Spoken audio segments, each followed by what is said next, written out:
Most triathletes think they need more training, but for many age group athletes, 6 well-planned sessions per week is not a compromise. It might be the structure that finally lets your training work properly. In this video, I'll explain the 2-2-2 method, which means 2 swims, 2 bike sessions, and 2 runs each week.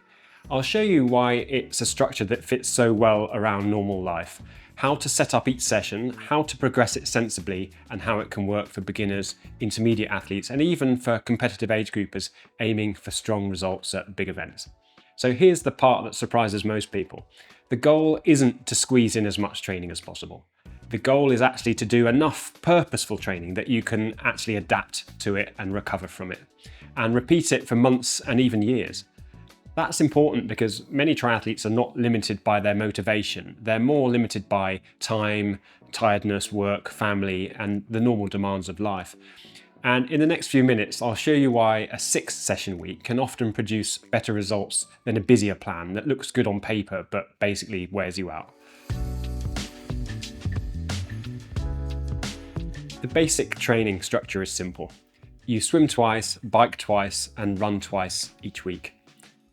And that gives every discipline regular attention without forcing you into doing double training days or creating a week that only works when everything else in your life works out perfectly. For most amateur triathletes, that's a really big advantage. A plan with 9 or 10 sessions per week might feel like you're doing more and more complete, but it also creates a lot more time wastage. So you have more kit, more washing, more travel, more early starts, and more moments where you're trying to fight sort of the want to do training with the rest of your life. And that's where a lot of people struggle. A 1-hour swim, for example, is rarely just 1 hour. You have to get ready, travel, change, swim, shower, travel home, eat, and then re-enter the rest of your day. So when you add more sessions, you're not just adding more training stress, you're also adding more life stress as well.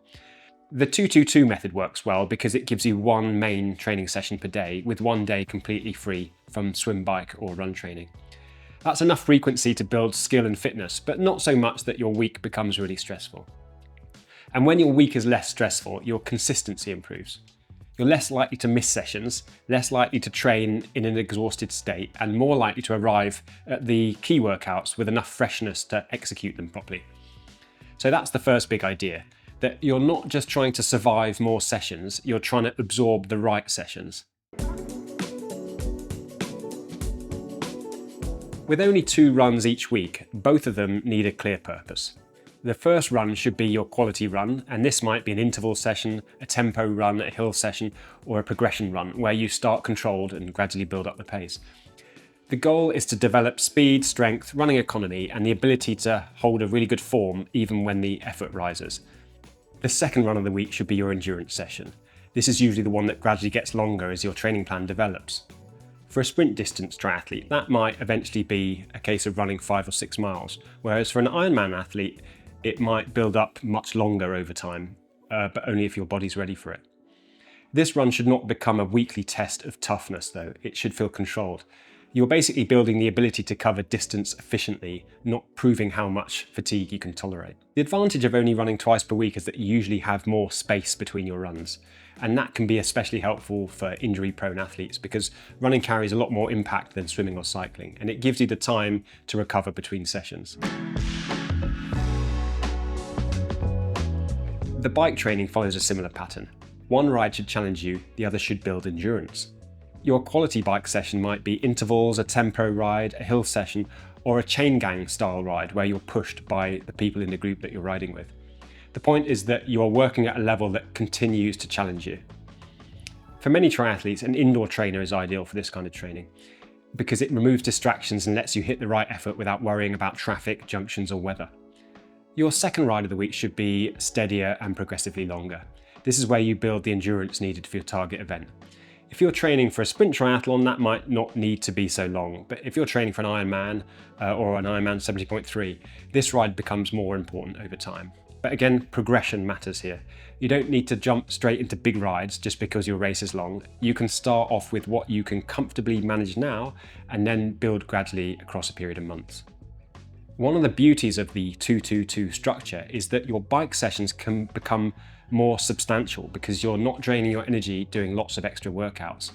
You can arrive fresher, ride better and recover more effectively afterwards. And that's really important for competitive age group athletes. So if you want to win your age group at a big race, the answer is not always more sessions. Over time, the answer may be bigger, better, more race relevant sessions that you can actually execute well. Swimming's slightly different because it's not only about fitness, it's also about skill.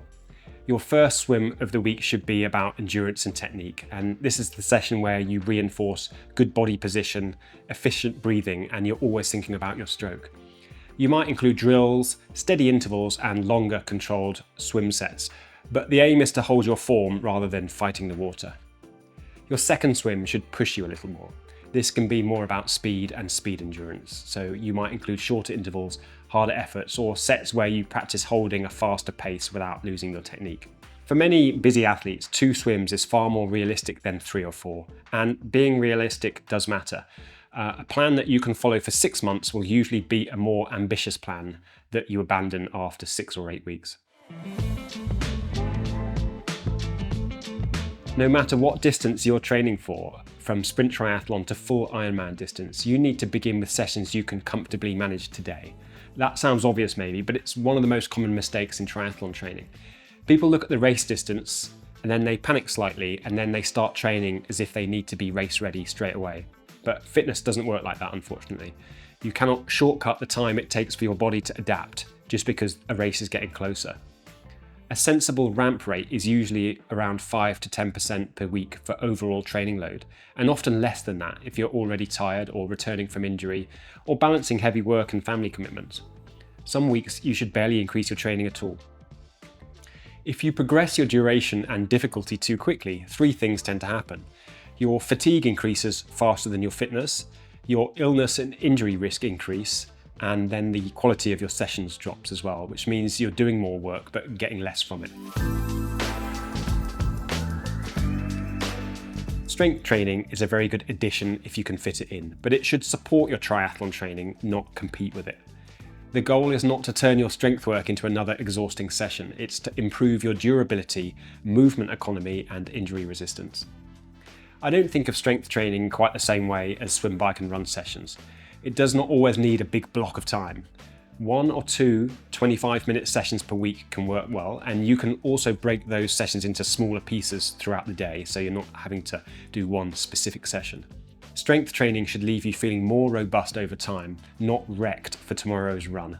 Make sure you underdo the weights and reps and resistance rather than overdoing them and then feeling sore afterwards.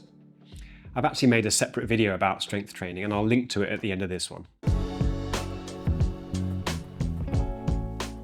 I've followed this 2-2-2 training pattern myself, and in 2025 I finished Ironman 70.3 Bahrain in 4 hours and 7 minutes, and I won the 50 to 54 age group by 10 minutes. Another MyProCoach athlete completed the 2026 London Marathon in 2 hours and 35 minutes, while following one of our Ironman plans that featured only 2 runs per week. Now, those results do not mean that everyone will achieve the same thing. They also don't mean that 6 sessions per week is automatically perfect for every athlete, but they do show that a 6-session structure doesn't have to be a low performance option. For experienced athletes, the key is making each session count. Once you've built up your fitness, then a 2-2-2 week can give you enough space and energy to execute the toughest of sessions. In my beginner and intermediate training plans, I use a 2-2-2 pattern because that's the most sustainable structure for busy age group athletes. My advanced plans are for athletes with less busy lives, and they use more of a 3-3-3 training pattern. You can check them all out at myprocoach.net or via the link in the description. And they're designed to be affordable, and they come with email coach support for whenever you need guidance. But whether you use one of our plans or build your own, the central idea is the same. A good training week is not the one with the most sessions. It's the one you can repeat, recover from, and gradually progress. So if you've been feeling guilty because you cannot fit in 9 or 10 sessions per week, I would encourage you to rethink the problem. You may not need a bigger week, you may need a better one. I'd be really interested to know your experience with this. So how often do you train each week? Please let me know in the comments. The next video on screen will help you build the strength and durability to support this kind of training week. And for more guidance, you can watch the Beginner's Guide to Triathlon Training playlist. Remember to subscribe for more practical coaching advice, and thanks for watching, and hopefully see you on the next one.